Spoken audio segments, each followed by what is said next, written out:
The Dark Secret of WEATHEREND by John Bellairs. Copyright 1984. Chapter 3.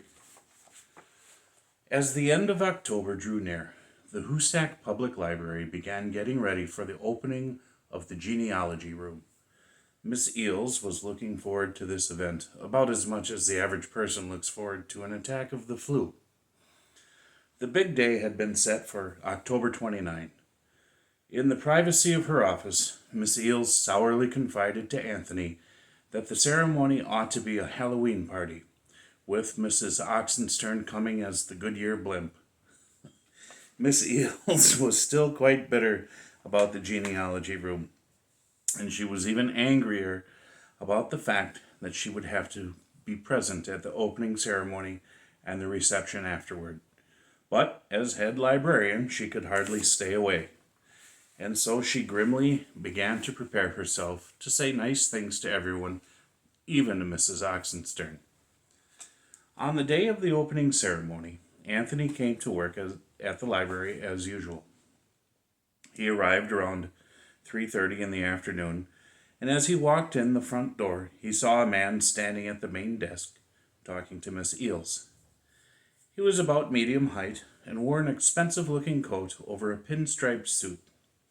Drawing close, Anthony was able to get a good look at his face, and what he saw was not pleasant. Above a well-trimmed black beard, the man's cheeks were sunken, and there were dark circles around his eyes. The curve of his full red lips made it look as if he were about to say something very cruel or very sarcastic. "Hi, Miss Eels," said Anthony. He waved cheerfully at his friend and cast a nervous glance at the strange man. Miss Eels turned and gave Anthony a hard, meaningful stare. In a strained, tense voice, she said, "Anthony, this is Mr. Anders Borkman. He's the gentleman who owns the WEATHEREND estate out near Rolling Stone. He's come to apply for a library card." Anthony's mouth dropped open. Was he the one who had waved pleasantly while he had turned the dog loose on them? Maybe so. He sure looked mean enough. And if he was the one, did he recognize Anthony and Miss Eels as the two trespassers he had chased away? Mr. Borkman smiled coldly and held out a long, pale hand. "How do you do, young man?" he said in a flat, toneless voice. Anthony hesitated a second and then reached out to shake hands. Mr. Borkman's hand felt lifeless and surprisingly cold, but the man's stare was hard and hostile. It hit Anthony like a slap in the face, and in that instant he thought, "He knows who we are. He knows both of us, and he hates us." Mr. Borkman withdrew his hand from Anthony's grasp and thrust it into his overcoat pocket. He turned back to Miss Eels. "Now then," he said in a crisp, businesslike tone, "do you have all the information you need?" Miss Eels looked at the white card on the desk in front of her. "Yes," she said, nodding. "I think this will be sufficient. There'll be some delay while we process this, but you ought to get your card by—" Mr. Borkman cut her off. "The delay is unimportant to me. But if we have finished with this, I would like to talk to you and this young gentleman in the privacy of your office." Miss Eels had been writing something on the card, but now she laid down her pen and looked up. Her eyes were wide with fear. Normally, she would have said, "Sorry, some other time." But there was a command in Borkman's voice, and when Miss Eels's eyes met his, she felt a numbing shock. Suddenly, she envisioned 4 rugged stones standing on a grassy hilltop. The grass was long and rank, and behind it was a dark, stormy sky. When the picture faded, Miss Eels found she had no will of her own. She had to do whatever Anders Borkman asked. "All right," she said dully, and she dragged herself to her feet. Anthony felt confused and frightened. Why didn't Miss Eels tell this creep off and make him go away? But as he was about to open his mouth to protest, Borkman turned his gaze upon him. Suddenly he felt the same sensation Miss Eels had. It was as if there were an invisible electrical field around this sinister-looking man that surged out and enveloped him. It numbed him and made him unable to resist. Moving woodenly, he followed Miss Eels and Borkman through the tiny reference room and down the long, narrow corridor that led to Miss Eels's office. Miss Eels paused to unlock the heavy, paneled door. Then the three of them filed in. The door closed softly, and Miss Eels and Anthony shuffled across the room like a couple of wind-up metal soldiers. Stiffly, Miss Eels sat down behind her cluttered desk. Anthony sank into a slouchy leather armchair, and Borkman carried a tall stool that was standing against a wall out to the center of the room and sat down on it. He looked from one to the other with an air of haughty authority. He would be making all the big speeches, while Miss Eels and Anthony would just sit glassy-eyed as if they had been drugged. Borkman folded his arms across his chest. He stared at a point on the wall above Miss Eels's head, and he began speaking in a calm, measured voice. I have been observing you for some time. Trespassers need to be watched. You are dangerous, lawless types. But I have no wish to prosecute you. Borkman coughed. You took a diary in a metal box from the carriage house of my estate. My father told me of its existence, but he neglected to mention where he had hidden it. Recently, when I was in the carriage house, I found a hole in the floor and saw a square indentation in the earth underneath. It occurred to me that the diary must have been removed from that spot by you. Am I correct? Miss Eels and Anthony sat as still as statues. Neither of them moved a muscle. Borkman glared coldly at the two of them. I shall ask you both again, he said in a harsh, menacing voice. But first, I see that you need further persuasion. He raised a pale hand. Until then, the October sunlight had been streaming in through the windows of Miss Eels's office. Now the windows went dark. The two electric lamps in the room burned yellow and dim, and then went out, and a sickly greenish light, like a halo, appeared. It hovered above the dark, menacing shape of Anders Borkman. Miss Eels and Anthony were still unable to move. They found that it was hard to breathe, and yet their minds were clear, horribly clear.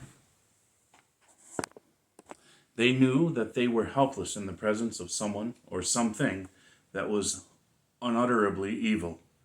Evil and not of this world. I will not tell you now who I am, said Borkman in a voice that echoed oddly. But there will be a time in the future when you will know me better. For the moment I will tell you only this. I need the book that you have stolen so that I may complete the great work that my father began. You find it hard to breathe, do you not? Well, I can make it harder. I can cause torments of the mind and body that you never believed possible. So I will ask you once more, and once only, before I show you a worse side of myself. Did you steal the book? Miss Eels nodded. So did Anthony. Borkman grinned evilly. I thought so. Which of you has the book now? Miss Eels remained silent and motionless, but in a slow, dreamy voice, as if he were talking in his sleep, Anthony spoke. I have the book. It's in my room at home. Borkman turned toward him. His face was a scarcely human mask of grinning malice. Is that where it is? He crooned. Well then, my fine burglarious friend, I have a small request to make. Tomorrow night, at midnight, I want you to bring me the book. I'll be on the front steps of the Hoosac City Hall, and you'd better do as I say, or else you and this old woman here will suffer. And I mean suffer. Do I make myself clear?" Anthony answered haltingly, "I'll bring the book to you. Don't hurt Miss Eels. Please don't." Borkman's evil smile broadened. "Oh, don't worry. Your friend will remain unharmed if you fulfill your part of the bargain. And now I must go, but I command you both, and I order you by the sign of the Four and the God of Storms. Neither of you will remember this conversation or anything that has just transpired in this room. You, Anthony, will do what you have promised, but you will not know why you are doing it. So be it, so be it. Amen." Borkman clapped his hands. The darkness drained away, the lamps came on, and sunlight streamed into the room. And there they were, the three of them, sitting in their places and looking as if they had just finished a very pleasant conversation. Nimbly, Borkman sprang down off the stool. He shook hands quickly, first with Anthony, then with Miss Eels. "It's been very pleasant to make your acquaintance," he said smoothly, "and now I must be going. I can expect that library card in a week or so, can I? Good. Have a pleasant afternoon." And with that, Anders Borkman swept out of the room and closed the door behind him. For a few seconds, neither Anthony nor Miss Eels moved. Then Anthony shook himself and blinked. He felt a bit confused, but generally cheerful. "Gee, Miss Eels," he said, smiling vaguely, "that Anders Borkman is kind of a nice guy after all, isn't he?" Miss Eels leaned forward and rested her arms on the desk. She folded and unfolded her hands and stared hard at the green marble penholder. "I guess so," she said in a faraway, abstracted voice. She looked troubled and seemed to be on the point of saying something, but instead she shook her head, sighed, and got to her feet. "I've got work to do," she muttered as she headed for the door. "There are 8 zillion things that have to be done before the big wingding tonight, and you had better get back to work too. I'll see you later." Anthony went out into the library stacks, and for the next hour he trundled the book cart up and down the aisles, putting books back in place. Every now and then, though, he would stop in the middle of what he was doing and try to figure out what was wrong inside his head. Something was out of whack, that was for sure.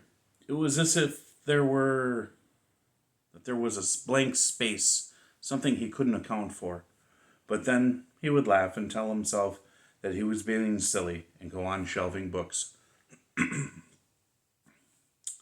The party that evening in the genealogy room went very well. Miss Eels was there in a stunning blue silk dress and a pearl necklace. The dress was a bit on the dramatic side, but Miss Eels felt good in it and needed the boost to help her through the whole stupid affair. Anthony was there as in a busboy outfit, handing out cups of punch to people and carrying around trays of hors d'oeuvres and cookies. Sometimes he would run into Miss Eels and they would both smile and make little jokes. And then, for no reason, they would both frown in a puzzled way. They knew something was wrong, but they didn't know what. The next day, Saturday, was sunny and unusually warm. Anthony played a game of touch football with his friends in the afternoon, and later he saw a movie. When he went to bed that night, he felt the very odd sensation that he had to do something. This was idiotic, and he knew it. Tomorrow was Sunday, another free day. Oh well, thought Anthony. Miss Eels always says that people get funny ideas at bedtime because the human machine is worn down, then needs rest. Feeling slightly relieved, he yawned, turned out the light, and went to bed. At 11:30, the Monday house was dark and silent. A full moon threw pale silvery streaks across the floor of Anthony's bedroom.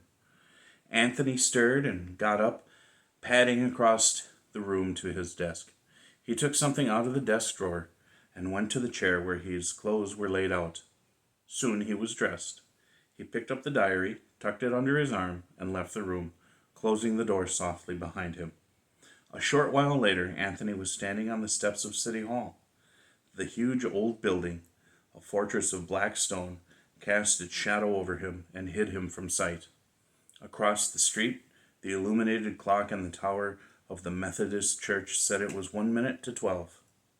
A cold night wind sent leaves scuttering across the street. Anthony stood dead still, waiting. And as the clock began to toll midnight, a car came crawling around the corner. With a soft purring sound, it crept along the curb and stopped in front of City Hall. One of the car's doors opened, and Anthony walked slowly and stiffly down the steps, heading for the car. He paused by the open door as a hand reached out and took the diary from him.